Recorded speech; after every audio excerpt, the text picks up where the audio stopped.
మీటింగ్కి విచ్చేసినందుకు వారికి అందరికీ కూడా స్వాగతం తెలియజేస్తూ, మా ప్రాంతంలో కూడా క్రిస్టియన్ సోదరులందరూ కూడా మీరు రావడం మూలంగా ఒక మంచి స్ఫూర్తిదాయకమైనటువంటి కార్యక్రమం జరుగుతున్నందుకు చాలా సంతోషంగా ఉంది.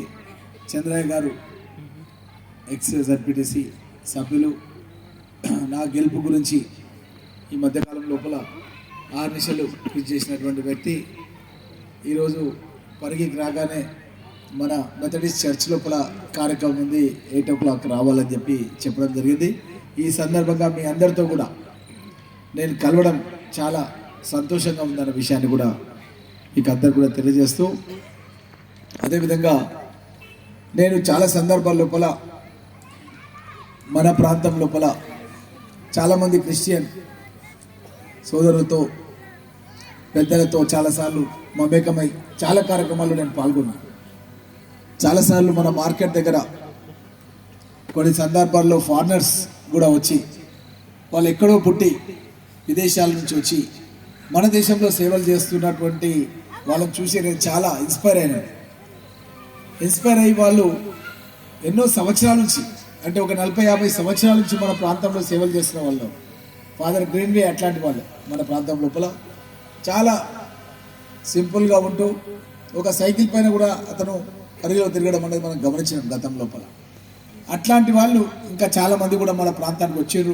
ఒకసారి నేను వాళ్ళు అడిగినాను, మీరు ఇంత కష్టపడుతున్నారు, మా నియోజకవర్గంలో కొంతమందికి ఇల్లు కట్టించారు, కొంతమంది చదువుకోవడానికి ప్రోత్సహిస్తున్నారు, కొన్ని స్కూల్స్ ఏర్పాటు చేస్తున్నారు, మీరు ఖచ్చితంగా క్రిస్మస్కి మా ఇంటికి డిన్నర్కి రావాలని నేను ఇన్వైట్ చేసి వాళ్ళందరూ కూడా నా ఇంట్లో డిన్నర్ కూడా ఇచ్చిన అన్న విషయాన్ని కూడా ఫారినర్స్ వాళ్ళందరూ కూడా తీసుకెళ్ళి మా ఇంట్లో డిన్నర్ కూడా నేను ఏర్పాటు చేసిన అన్న విషయాన్ని కూడా మీకు అందరికీ తెలియజేస్తాను.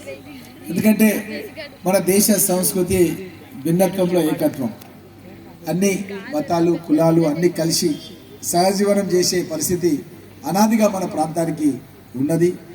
దాన్ని ఇంకా ముందుకు తీసుకెళ్లే ప్రయత్నం నా వంతుగా నేను ఎప్పుడు చేస్తుంటా అన్న విషయాన్ని కూడా తెలియజేస్తూ, అదేవిధంగా గతంలో నేను శాసనసభ్యుగా ఉన్నప్పుడు మన మెథడిస్ట్ చర్చ్కి నేను ఒక శాంక్షన్ ఆర్డర్ కూడా తీసుకొచ్చినాను.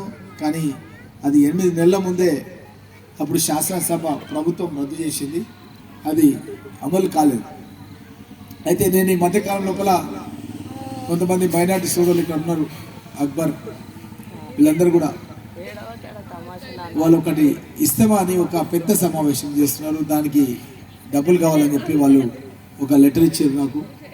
ఒక 2.5 కోట్ల రూపాయల శాంక్షన్ కావాలంటే నేను వెళ్ళి దాన్ని శాంక్షన్ తీసుకున్నాను. ఆ సందర్భంలో నాకు గుర్తుకొచ్చింది, నేను గతం లోపల ఎమ్మెల్యేగా ఉన్నప్పుడు ఈ చర్చ్కి, మెథడిస్ట్ చర్చ్కి ఒక శాంక్షన్ తీసుకున్నాను, అది అమలు కాలేదు. అది సాంకేతికంగానే ఉమర్ జలీల్ అని మైనార్టీ వెల్ఫేర్ డిపార్ట్మెంట్కి అతను సెక్రటరీ ఉన్నాడు, ఆయనతో మాట్లాడినా. మన మెథడిస్ట్ చర్చ్ గురించి నేను మొన్న మాట్లాడినాను ఒక 5-6 days బ్యాక్. సో తను అన్నాడు, ఆ వివరాలు ఇవ్వండి, తప్పకుండా నేను దాన్ని రీశాంక్షన్ చేస్తా అన్న విషయం చెప్పిండు. కాబట్టి ఇప్పుడు పెద్దలు చంద్రయ్య గారు కూడా చెప్పారు, తప్పకుండా దానికి సంబంధించిన ఆర్డర్ కాపీ కూడా నేను తొందరగా తీసుకొస్తాను. మీరు పెద్దలందరూ కూడా ఇక్కడ ఉన్నారు, మీరు దాన్ని ఏ విధంగా చేయాలి, ఎట్లా చేయాలి, ఏం కథ అనేది మీరు ఒక ఆలోచన చేస్తే తప్పకుండా నేను ఎల్లప్పుడూ మీతో ఉండి ఆ యొక్క అభివృద్ధి కార్యక్రమం లోపల, చర్చ్ అభివృద్ధి కార్యక్రమం లోపల నేను భాగస్వామ్యం అవుతానన్న విషయాన్ని మీకు అందరికీ కూడా తెలియజేస్తూ, ఈ కార్యక్రమంలో నాతో పాటు మా టౌన్ కాంగ్రెస్ అధ్యక్షులు కృష్ణ, హనుమంతు, ఇంకా చాలామంది మా రఘుమోహన్ రెడ్డి గారు సీనియర్ కాంగ్రెస్ నాయకులు, అయ్యూబ్, అందరు కూడా ఈ కార్యక్రమం లోపల పాల్గొన్నారు. అందరు కూడా ధన్యవాదాలు తెలియజేస్తూ, తప్పకుండా రామకృష్ణ కూడా ఉన్నాడు, గతంలో ఆ కాపీ కూడా నేను తనకు ఇచ్చినాను, తప్పకుండా దాన్ని కూడా తీయమని చెప్పినాను, ఎక్కడ పెట్టినా అంటే తీసుకొస్తా అని చెప్పిండు. ఆ కాపీ రెఫరెన్స్ తీసుకొని లెటర్ రాయాల్సింది ఉంది, తప్పకుండా రాసి దానికి కూడా శాంక్షన్ తీసుకొస్తా అన్న మాట మీకు అందరు కూడా తెలియజేస్తూ, తప్పకుండా మళ్ళొకసారి ఒక మంచి కార్యక్రమం లోపల, అభివృద్ధి కార్యక్రమంలో మీతో పాటు పాల్పంచుకుంటారన్న విషయాన్ని తెలియజేస్తూ సెలవు తీసుకుంటున్నాను.